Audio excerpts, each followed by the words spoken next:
नमस्कार विद्यार्थियों। हमने हमारी पूर्ववर्ती क्लास में क्रिया को लेकर चर्चा की थी। आज उसी को आगे बढ़ा रहे हैं।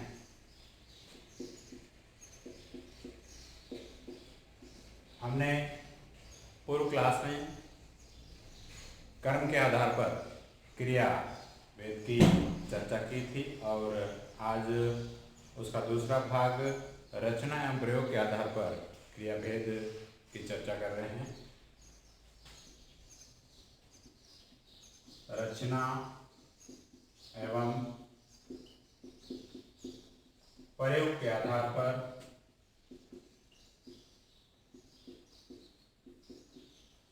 क्रिया भेद।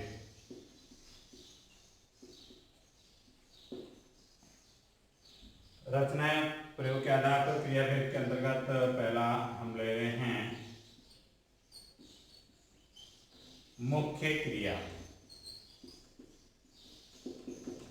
विद्यार्थियों, जब वाक्य में प्रयुक्त क्रिया से संबंधित या क्रिया का एक पद जो होता है वो किसी कार्य के होने का एक ही शब्द में बोध करवा दे, उसको मुख्य क्रिया कहते हैं। या यूं कहें कि मुख्यार्थ का बोध करवाने वाली क्रिया जो होती है वह मुख्य क्रिया कहलाती है।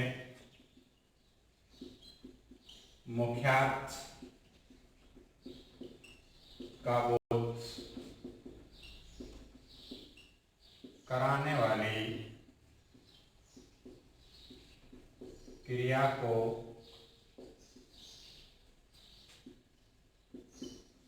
मुख्य क्रिया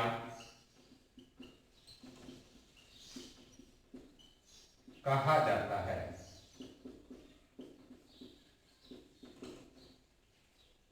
मुख्यार्थ का बोध करवाने वाली क्रिया को मुख्य क्रिया कहा जाता है। जैसे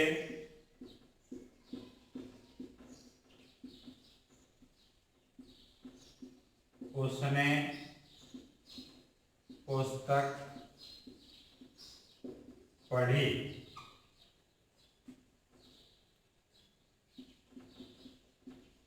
गौरव खेल रहा है। इन उदाहरणों की अगर हम बात करें तो यहाँ कर्ता है, फिर कर्म, और ये पद जो है क्रियापद है और इस एक ही शब्द से किसी कार्य के होने का बोध हो जाता है। ये पढ़े या पढ़ना क्रिया है जिसके एक पद में ही किसी कार्य के होने का बोध होता है, ज्ञान होता है, अतः ये इसका मुख्य रूप है, ये मुख्य क्रिया है। उसके पश्चात दूसरा उदाहरण हम लें तो इसमें खेल रहा है, यहाँ कर्ता द्वारा खेलने का कार्य किया जा रहा है, अर्थात यहाँ खेलना मुख्य क्रिया है। उसके पश्चात भी क्रियापद है रहा है। मुख्य क्रिया के बाद मुख्य क्रिया को पूर्ण करने में ये पद सहायता कर रहा है और बाद में आने के कारण और काल का बोध करवाने के कारण ये सहायक क्रिया के रूप में प्रयुक्त हो रहा है, जबकि ये खेलना इसमें मुख्य क्रिया है। और मुख्य क्रिया के पश्चात में हम ले रहे हैं सहायक क्रिया।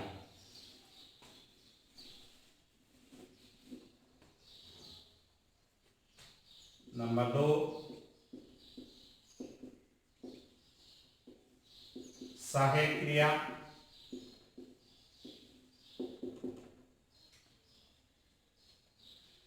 मुख्य क्रिया के बाद आकर मुख्य क्रिया के बाद आकर वाक्य को पूरा करने और काल का बोध करवाने वाली क्रिया को सहायक क्रिया कहते हैं। मुख्य क्रिया के बाद आकर काल का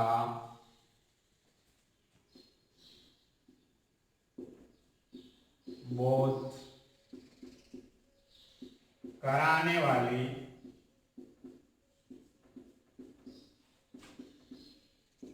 क्रिया को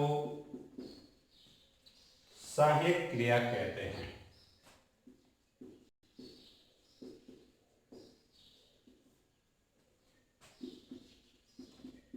क्रिया कहते हैं। एक बात ध्यान देने योग्य है कि ये मुख्य क्रिया के बाद आती है, मुख्य क्रिया को पूरा करने में सहायता करती है और काल का बोध करवाती है। जैसे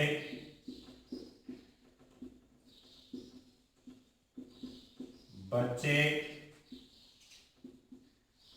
खेल रहे हैं। यहाँ खेलना मुख्य क्रिया है, लेकिन इसके पश्चात में रहे हैं काल का बोध करवा रहा है ये पद, और मुख्य क्रिया के बाद आ रहा है, इसलिए ये सहायक क्रिया के रूप में है। ये सहायक क्रिया के रूप में है। दूसरे उदाहरण की अगर हम बात करें, वह पुस्तक पढ़ रहा है। यहाँ पर पढ़ना मुख्य क्रिया है और पढ़ने का कार्य पूरा करने में सहायता रहा है, काल का बोध करवा रहा है, इसलिए ये यहाँ पर सहायक क्रिया के रूप में है। सहायक क्रिया के पश्चात अगली क्रिया जो है संयुक्त क्रिया की चर्चा करते हैं हम। नंबर 3, संयुक्त क्रिया। विद्यार्थियों, संयुक्त क्रिया जब एक से अधिक भिन्नार्थक भिन्न भिन्न धातुओं के योग से जिस क्रिया का निर्माण होता है और उनका धातुओं का अर्थ अलग अलग होता है, उसे संयुक्त क्रिया कहते हैं। यानी उनमें एक से अधिक क्रियाएं होगी एक साथ। जैसे एक से अधिक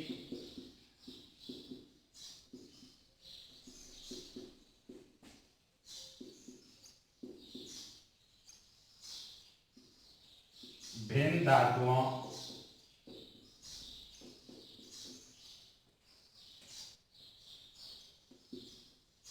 के योग से जिस क्रिया का निर्माण होता है उसे संयुक्त क्रिया कहते हैं।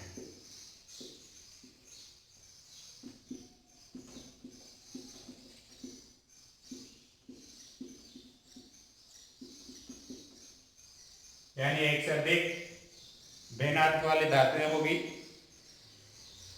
उसी को संयुक्त क्रिया कहेंगे। जैसे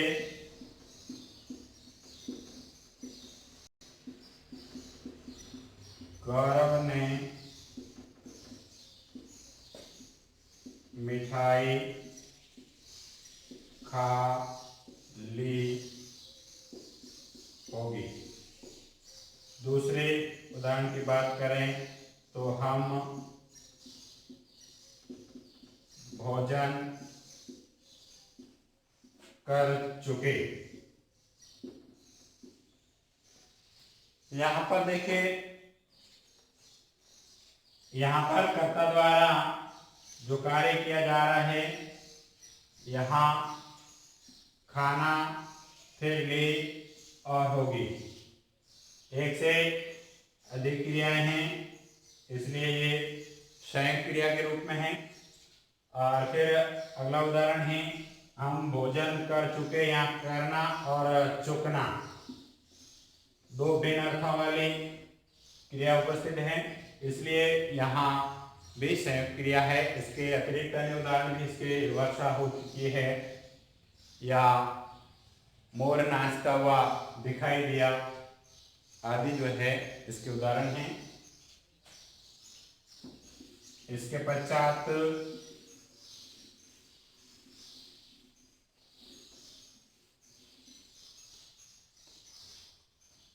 अगला ले रहे हिंदू हम प्रेरणार्थक क्रिया।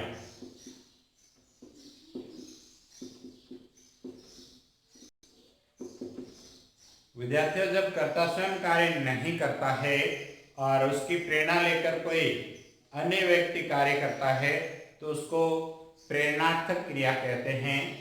परिभाषा के तौर पे, जब कर्ता स्वयं कार्य नहीं करके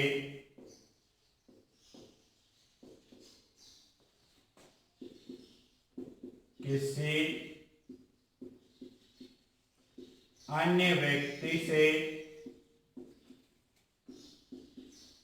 कार्य करवाता है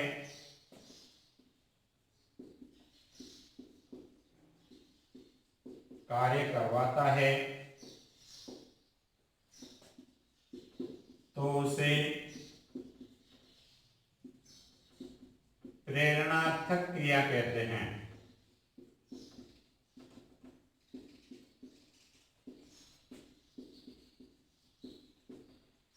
कर्ता का आदेश पाकर या प्रेरणा लेकर आगे का जो व्यक्ति होता है वह कार्य संपन्न करता है। जैसे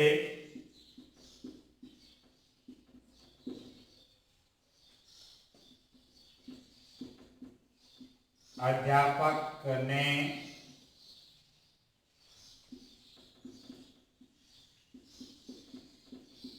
छात्रों से पाठ पढ़वाया। विद्यार्थियों, इस क्रिया की पहचान वा सकर्मक क्रिया अगर है तो वा द्वारा या आ द्वारा अकर्मक के रूप में की जा सकती है। अध्यापक ने या अध्यापक कर्ता के रूप में है जो ने पहचान करवा रहा है। फिर छात्रों से छात्र व अन्य व्यक्ति है जिसके द्वारा क्रिया करवाई जा रही है। यहाँ पाठ पढ़वाने का कार्य किया जा रहा है, वह द्वारा पहचान की जा रही है। अध्यापक ने छात्रों से पाठ पढ़ाया, अध्यापक ने छात्रों से कहा है और फिर छात्रों ने जो है प्रेरणा लेकर क्रिया संपन्न की है, इसलिए यहाँ प्रेरणार्थक क्रिया। अन्य उदाहरण, मोहन ने सोहन से पत्र लिखवाया। यहाँ पर भी ये स्थिति है, मोहन जो है वो सोहन से कहता है और उसका आदेश मानकर उससे प्रेरणा लेकर पत्र लिखने का कार्य जो है वो किया जा रहा है सोहन द्वारा। ये हुई प्रेरणार्थक क्रिया।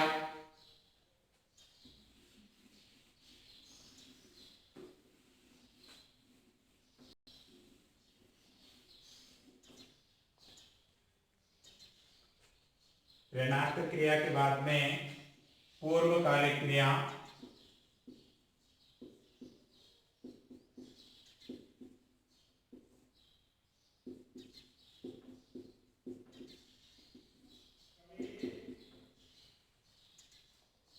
जब कर्ता एक कार्य करने के पश्चात अगला कार्य करता है तो पूर्ववर्ती जो क्रिया होती है उसको हम पूर्वकालिक क्रिया कहते हैं।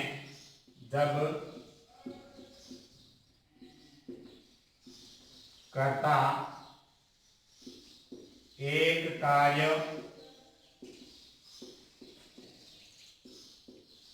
करने के बाद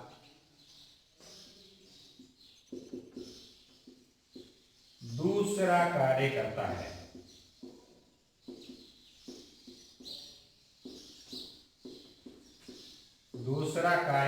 है, तो उसे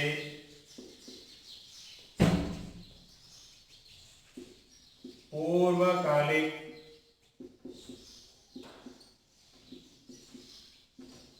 क्रिया कहते हैं।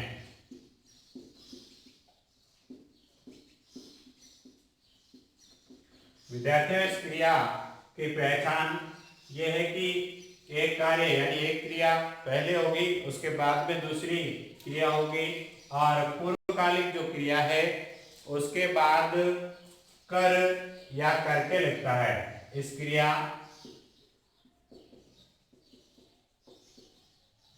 के बाद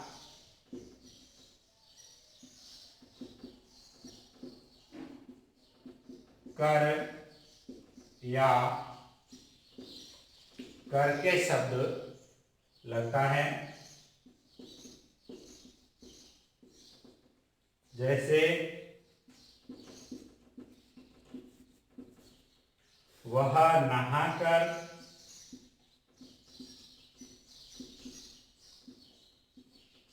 विद्यालय जाता है।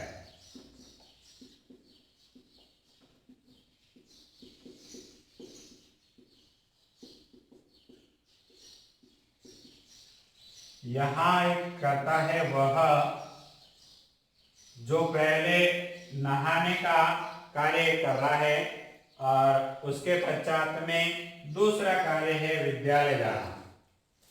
पहले नहाना, उसके बाद में दूसरा कार्य है विद्यालय जाना, यानी उसके द्वारा पहले नहाया जाता है, स्नान किया जाता है, उसके बाद में वह विद्यालय जाता है।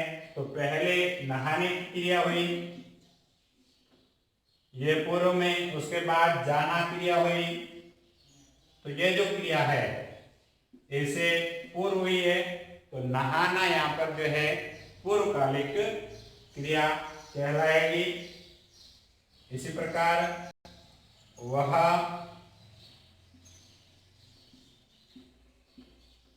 उठकर पढ़ता है, यानी ये बात है कि पहले उठने का कार्य और फिर पढ़ता है। यहाँ पर ये कर इसकी पहचान भी करवा रहा है। ये पूर्वकालिक क्रिया।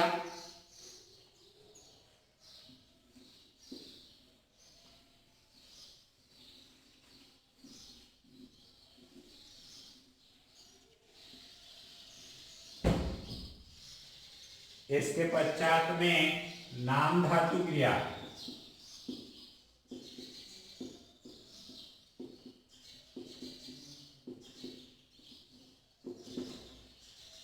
जब क्रिया का निर्माण संज्ञा, विशेषण आदि शब्दों से होता है,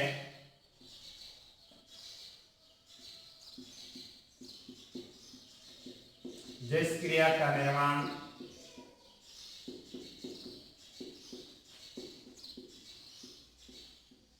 संज्ञा, सर्वनाम तथा विशेषण शब्दों से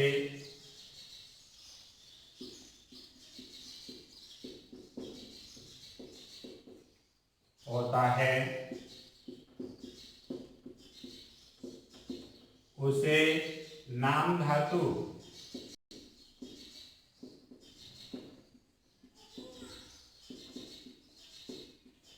क्रिया कहते हैं।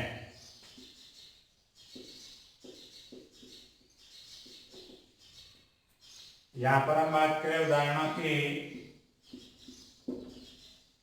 तो जैसे बात, बात सबसे बतियाना क्रिया बनी।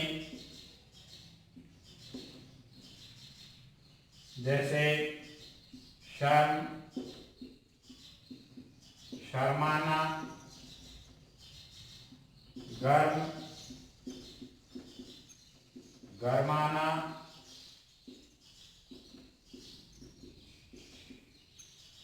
इसके अतिरिक्त जैसे हाथ, हाथ से क्रिया बन जाती है हथियाना। जैसे किसी की कोई वस्तु हथिया ली जाती है, हड़प ली जाती है।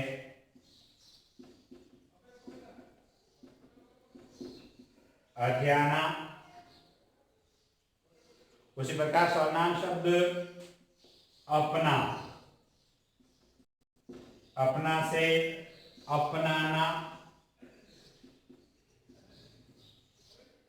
ये जो शब्द हैं इनसे बोध हो रहा है कि ये क्रमशः संज्ञा, सर्वनाम और विशेषण शब्दों से बन रहे हैं, अर्थात इसमें नाम धातु क्रियाएं हैं।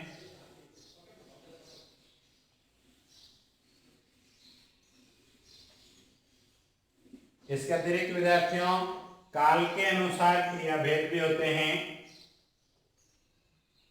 काल जो है वो 3 होते हैं, तो इसकी क्रिया भी 3 प्रकार की होती है। जैसे काल के अनुसार क्रिया,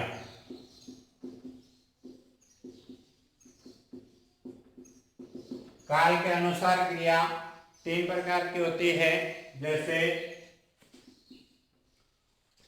भूतकालिक क्रिया,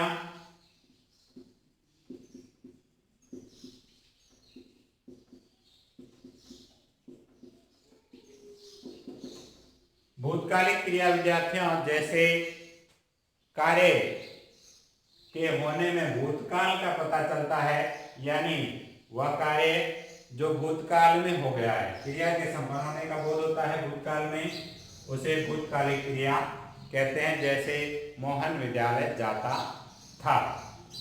उसके बाद में अगला वर्तमान कालिक,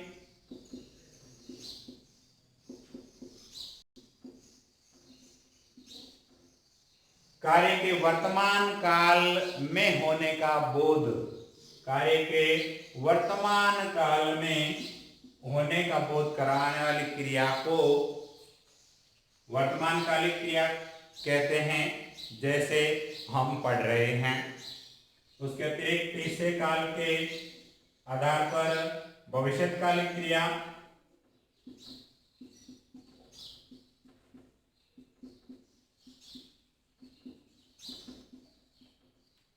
जो क्रिया कार्य के भविष्य में होने का बोध करवाती है, उसे भविष्यकालिक क्रिया कहते हैं। जैसे हम कल मेला देखने जाएंगे।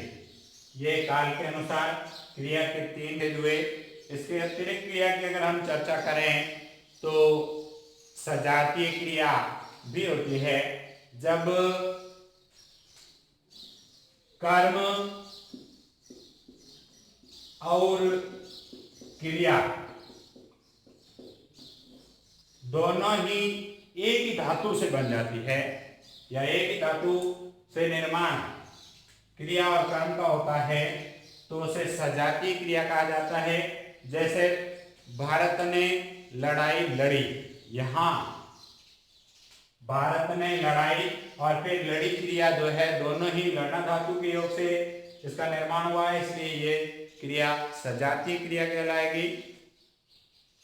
इसी प्रकार हम बात करें आदेशात्मक या प्रार्थना आदि वाक्यों के लिए जिस क्रिया का निर्माण होता है उसे आदेशात्मक क्रिया भी कहा जाता है।